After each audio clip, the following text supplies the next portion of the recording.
অবশেষে থামলো বরিশালের জয়ের রথ। চিটাগাং কিংসের কাছে ধরাশায়ী হলো ডিফেন্ডিং চ্যাম্পিয়নরা। তামিমদের হারিয়ে সুপার ফোরের রাজত্ব দখল করলো ইমন শামিমরা। টাইগার দুই তরুণের বিধ্বংসী ব্যাটিংয়ের কাছে মলিন হলো রিয়াদ মালানদের প্রচেষ্টা। এই জয়ে রংপুরকে হটিয়ে এখন দ্বিতীয় স্থান থেকে প্লে অফ খেলবে চিটাগাং কিংস। লিগ পর্বের শেষ ম্যাচে বরিশালের পতন ও চিটাগাংয়ের জয় নিয়ে বাকিটা জানবো রিপোর্টে।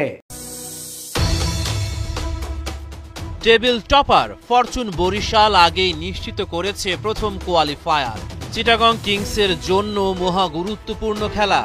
ম্যাচটা জিতলেই প্রথম কোয়ালিফায়ারে করে নেবে জায়গা। এমন ম্যাচে টস হেরে ব্যাটিংয়ে চিটাগং। পারভেজ ইমনের উদ্যম। আসরে খুব একটা ভালো করতে পারেননি, তবে একেবারে জরুরি সময়ে জ্বলে উঠলেন তিনি। তাইজুলকেই টার্গেট করেন ইমন। বিশাল সব ছক্কা হাঁকিয়ে জিতেছেন চিটাগংয়ের ফ্যানদের মন।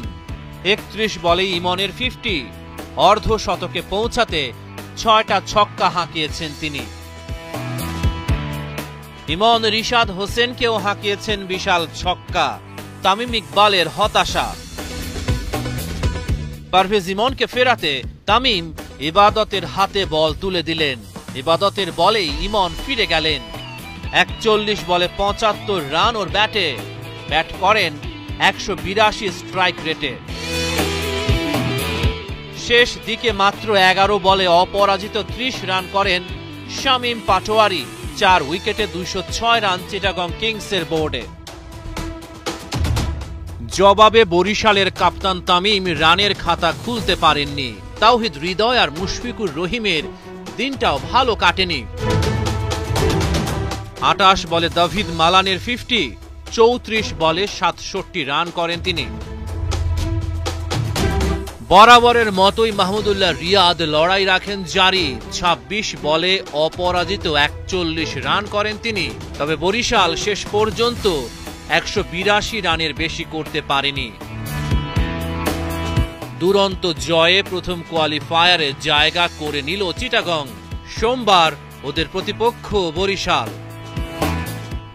লিগ পর্বের শেষ ম্যাচ ফরচুন বরিশালের জন্য প্লে অফের প্রস্তুতি শুরু হলেও চিটাগাং কিংসের জন্য লড়াইটা ছিল মহা গুরুত্বপূর্ণ।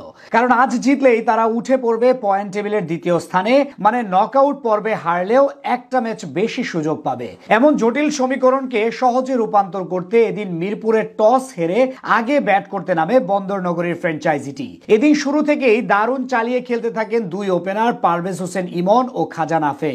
যদিও ব্যক্তিগত ৬ রানে একবার জীবন পান ইমন, তার সহজ ক্যাচ মিস করেন জেমস ফুলার। সুযোগ পেয়ে কাজে লাগাতে ভুল করেননি এই ব্যাটার। একের পর এক বল পার করেন সীমানা। তার সাথে পাল্লা দিয়ে রান তুলতে থাকেন খাজা নাফেও। যদিও ১৯ বলে ২২ রানের ইনিংস খেলে তিনি বিদায় নেন মোহাম্মদ নাবির বলে ক্যাচ দিয়ে। এরপর গ্রাহাম ক্লার্ককে নিয়ে রানের চাকা সচল রাখেন ইমন। বিশেষ করে বেশি আগ্রাসী ছিলেন টাইগার বাহাতি ব্যাটার। ১০ম ওভারে তাইজুল ইসলামকে মিড উইকেটের উপর দিয়ে পরপর ২টি ছক্কা ও লং অন দিয়ে একটি ৪ মেরে অর্ধশতক পূরণ করেন ইমন।